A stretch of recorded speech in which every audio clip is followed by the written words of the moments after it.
The Beyond the Fame podcast is sponsored by Catoctin Creek Distillery in Loudoun County, Virginia.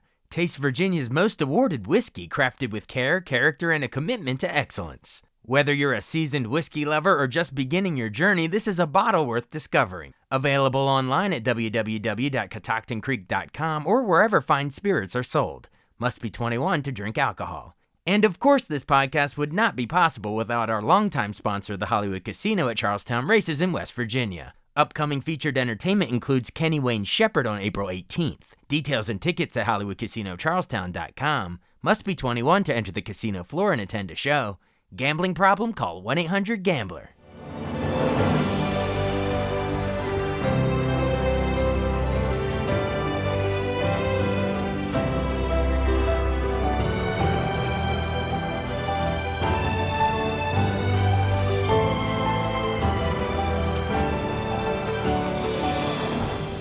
Welcome to the newest episode of Beyond the Fame with Jason Fraley. I'm your host, Jason Fraley, picking the brains of the top artists, entertainers, and newsmakers of our time. Comedian Paula Poundstone cracks up the Weinberg Center here in Frederick, Maryland this Friday night. We spoke when she played the Birchmere in Alexandria, Virginia in November 2016. Just days before the presidential election between Donald Trump and Hillary Clinton, two former friends of New York's elite circles turned bitter enemies on the campaign trail, whose political brands are now both tainted by the Epstein files. Paula, thanks so much for joining us. Thanks for having me. Your shows are the weekend following right after the election. What could we possibly have to laugh about?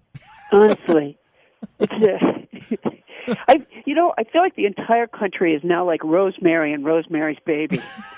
Like we know we're giving birth to the devil, but we just want to get it out. What have you done to its eyes? Such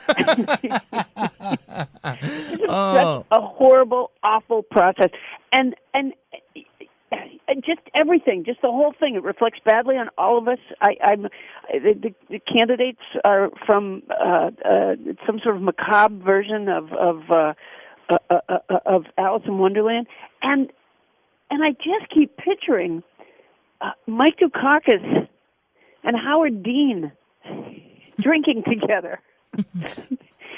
Dukakis says, "I had an ill-fitting helmet." Howard Dean says, "I said woo." Byow! Yeah, exactly. I mean, that took him out of the race.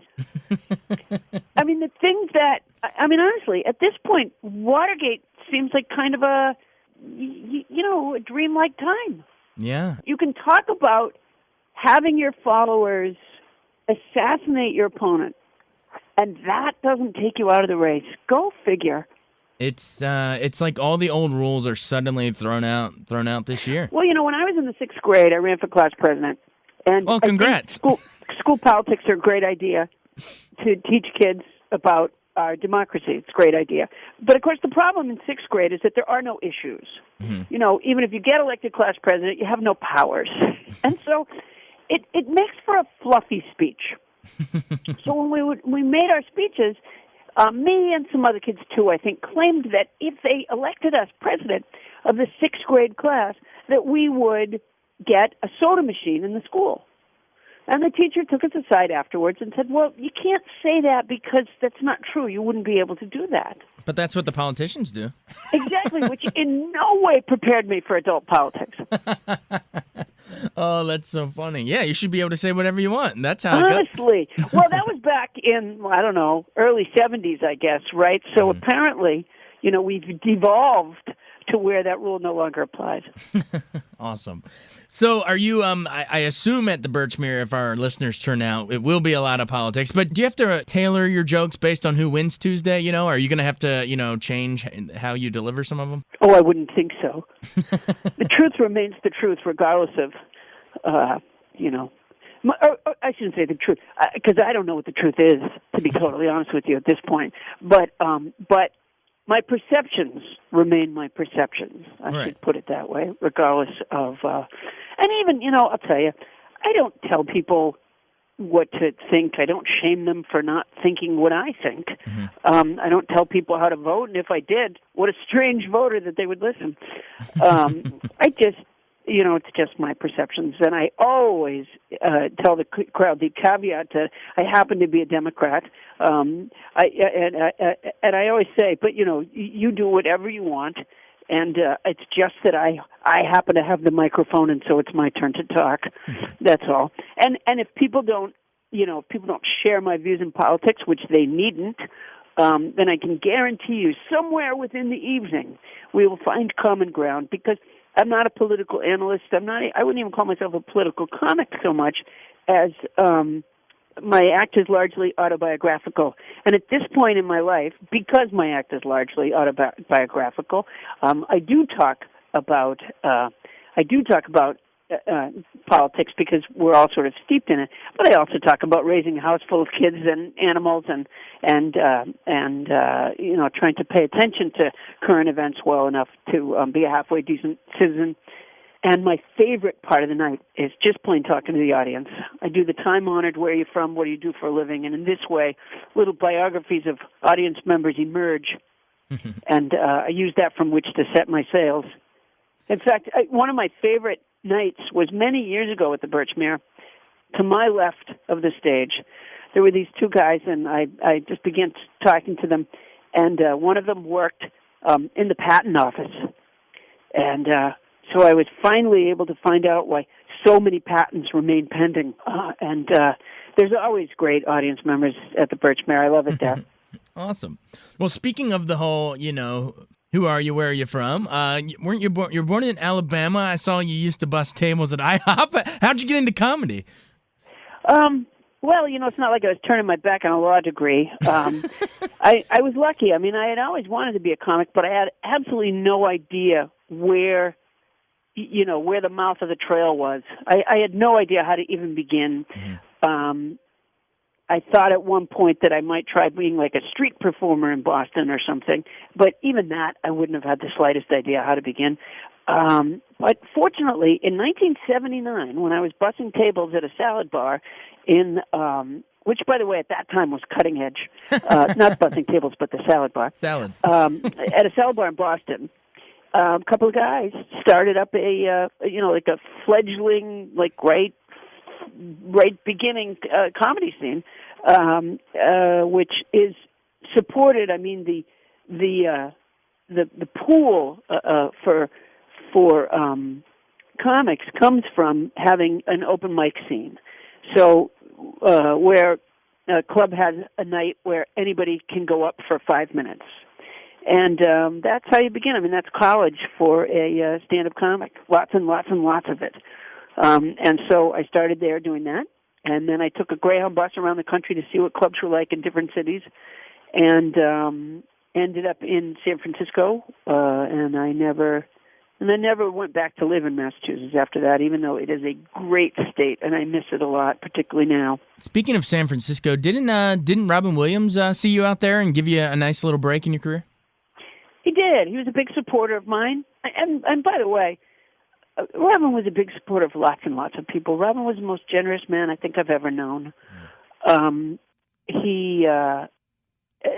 truth be told, really nobody my generation or younger would be doing stand-up comedy at all, likely, were it not for Robin, because he, that sort of resurgence. I mean, stand-up comedy has been around since we came out of the caves, but Robin definitely was the guy who renewed interest in it, audience's interest in stand-up comedy, starting in the late 70s. I mean, by the time I showed up in San Francisco, Robin was a huge, huge star. He was coming towards the tail end of Mork and Mindy. And he was an enormous star and extraordinary in the way he went about doing what he did. That improvisation and that high energy was just, was huge chunks of fish to the dolphin audience. they loved it. And the thing about him was that he would show up everywhere. And so audiences came out really hoping to see Robin. And in the meantime, they saw the rest of us. And the cool thing about San Francisco was that audiences seemed to really enjoy getting in on the ground floor of different performers. And so I, having been lucky enough to sort of roll in there on a Greyhound bus, it wasn't really something that I planned out mentally and said, here's a great strategy. I just sort of ended up there. And because of that, I got this great base of support, both from Robin and, by the way, Dana Carvey. Dana introduced me. Dana was also managed by the same company Robin was at the time, and they introduced me to their management, and those guys took me on for a while. And the rest will be in the Paula Poundstone Museum, I assume. Where are you going to set that up? The cities are making bids now. It's like the Olympics. Yeah, exactly. There's a lot of there's a lot of cheating that goes on as well. A lot of corruption in the process to get the Paula Poundstone Museum in one's town. Well, hopefully, we'll work all that out, hopefully. You've gotten a lot of accolades, Comedy Central's 100 Greatest Stand-Ups. I think you won, Best Female Stand-Up back in, the 80s. I mean, you've done it all yourself, but how many tour dates do you do these days? I do about 90 a year, which is a lot in my business. I do it for a couple of reasons. The first is because my job is really a healing, joyful job. I consider myself a proud member of the endorphin production industry, both for the audience that comes. And by the way, people don't have to come see me, although wouldn't that be nice? But the truth is, being in a group of people laughing is a really mentally healthy thing to do. And it's different, by the way, from watching something by yourself somewhere. The truth is, 99.9% of the times that people type LOL, it's a lie. It's absolutely. You don't generally LOL when you're by yourself. You LOL when you're in a group of people. And a lot of times you laugh at stuff you didn't even get. It's just that the laughter is contagious. And sometimes, I know, for example, I'm a big, huge Three Stooges fan. Mm-hmm. But when in all the years I've watched them, I've generally watched them alone. And I don't know that I've ever laughed out loud. I've acknowledged in my head that I thought they were funny. Mm-hmm. But when I went to the Three Stooges Film Festival at the historic Alex Theater in Glendale, California, I was caught up in waves of laughter. And sometimes I was laughing at things that, even though I've seen those same shorts 100 times easily, I never saw that particular image, or I never paid attention to that particular joke until I heard other people laughing at it. So I'm lucky to get to do a job that just from sheer brain science is good for you. And then the other reason I work a lot is I have a tremendous amount of personal debt. I don't even have a savings account because I don't know my mom's maiden name. Oh, yeah. So unless I'm Tony Bennett, I'm going to, I really have to work forever. My son had the nerve to ask me one time what he got when I died. I said, debt. And I said I wanted to go specifically to you, too. And he gets 14 cats, right? Yeah. I was thinking at one time about leaving California. I was walking. We also have 2 German Shepherd mixed dogs. Right. So I was walking the dogs with my middle daughter one night. And I said, Allie, when you guys all go away to college and everything, I got no reason to stay in California. I don't care about California at all. I said, I'll just go to a farm in New Jersey. And Allie goes, Mom, how are you going to get 14 cats across the country to New Jersey? And I'm like, you know what? You are right. I am stuck in California. Is the idea, how you were saying with the Stooges, and you like being in a communal setting and laughing together with other people around, tie that into, is that why you like, regularly going on Wait, Wait, Don't Tell Me on NPR? You like being in the group? Oh, it's great. And, I didn't plan it that way. It just sort of worked out. They called me up and asked me. And it is so much fun. One of the beauties of Wait, Wait, Don't Tell Me is that, as far as I know, there's nobody has any sort of big ego about who came up with what joke. And so, we're all sort of there hoping to make the evening entertaining. And so when one person throws out, a joke, everybody sort of piles onto it. And it really is fun. In fact, somebody was telling me one day, I was doing an interview, I think, and somebody was quoting something I had said on Wait, Wait, and I go, I think Adam said that. I think I took it. As soon as he said it, I grabbed it from his hands and ran. But I think Adam did say that. It's very, very fun. We have the best audiences provided to us by public radio, I must say. But they are smart and game and willing. Everything doesn't come, especially in a show that's improvised the way much of Wait, Wait is. The panelists, and there's 3 of us each week, there's about 15 of us all together, and we rotate in no particular order that I'm aware of. And we're asked questions about the week's news by our host, Peter Sagal. And Peter obviously has a script in order to be able to ask the questions and to explain the answers. But for the rest of us, we have no script. We're aware that it's based on the week's news. So I suppose if somebody, was really responsible and did their homework, they could think up jokes ahead of time. As far as I know, no one does.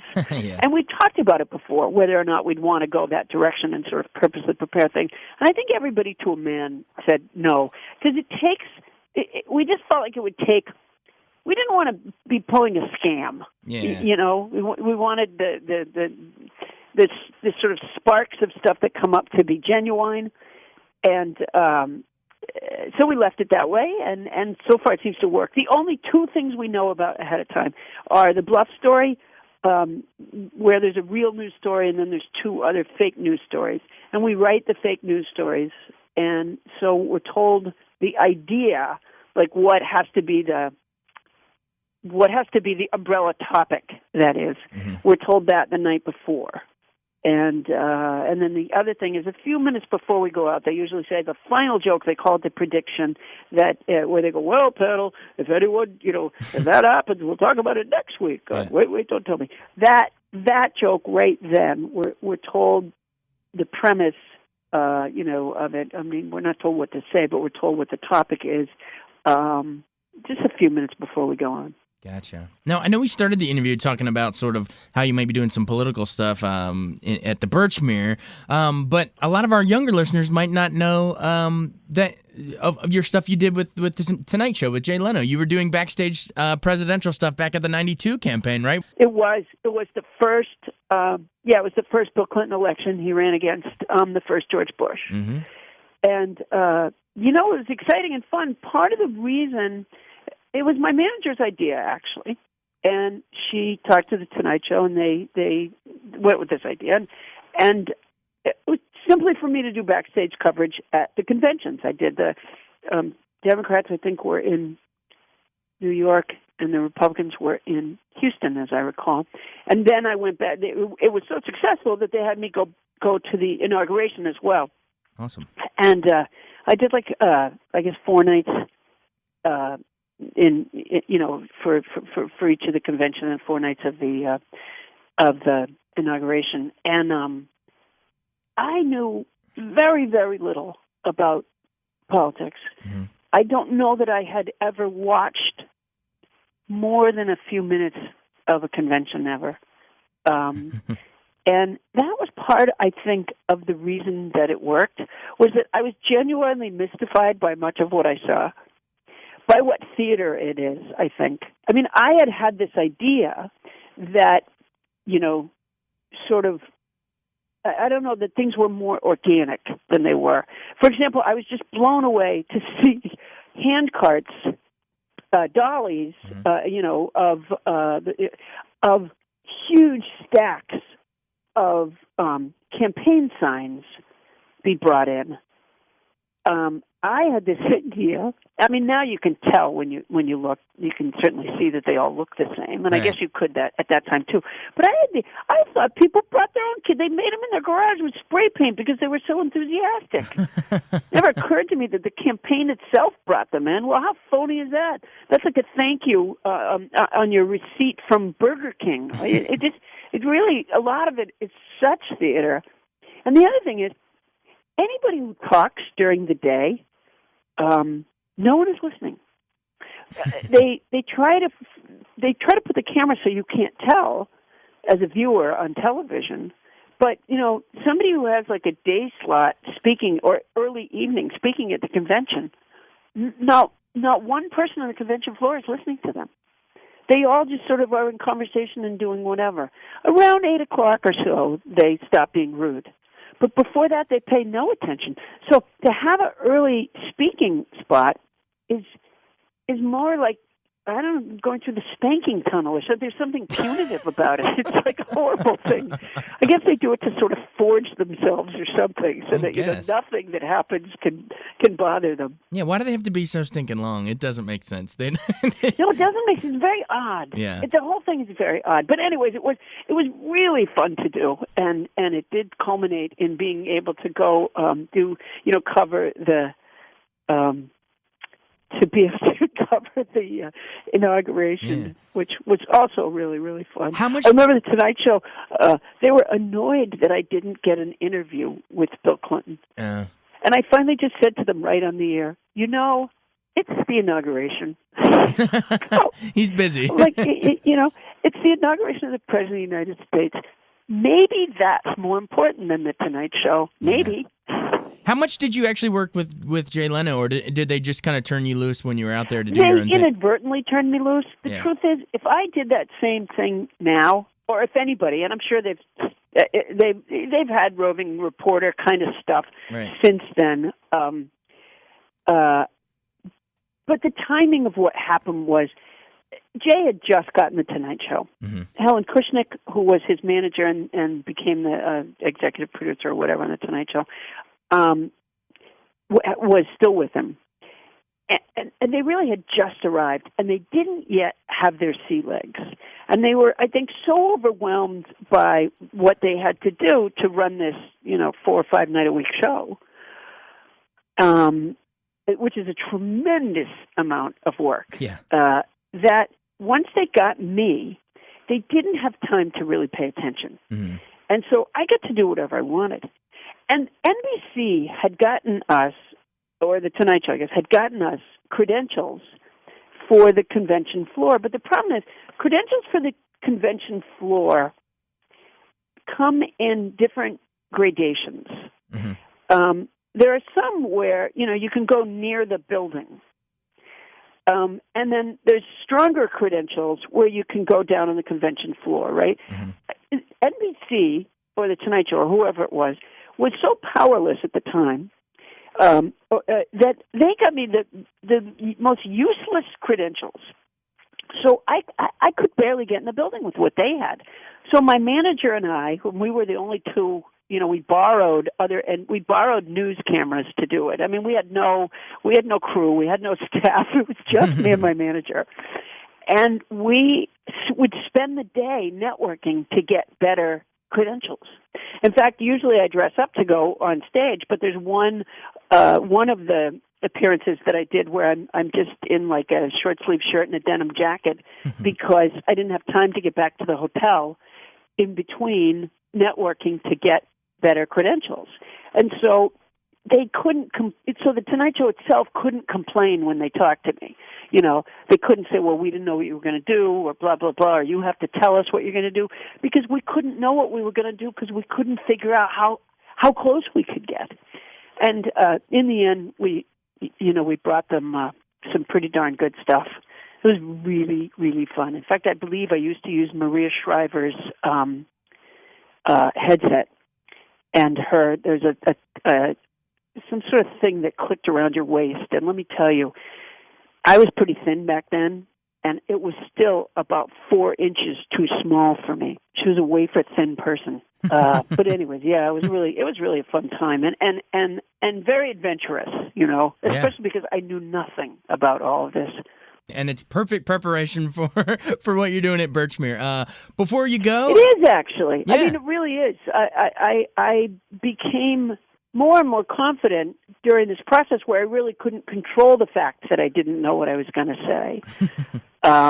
Where it's the playground of what I do. It is the heart and soul of what I do. Is the part of just talking to the crowd and not really knowing where things are going to. I just have a certain confidence after 37 years of doing this job that I'll stumble on somebody who's really fun to talk to. And by the way, that's 99.9% of the people who come through the door. Absolutely. Thanks so much. You're more than generous with your time and hilarious as always. Thanks a lot. I appreciate it. Take care.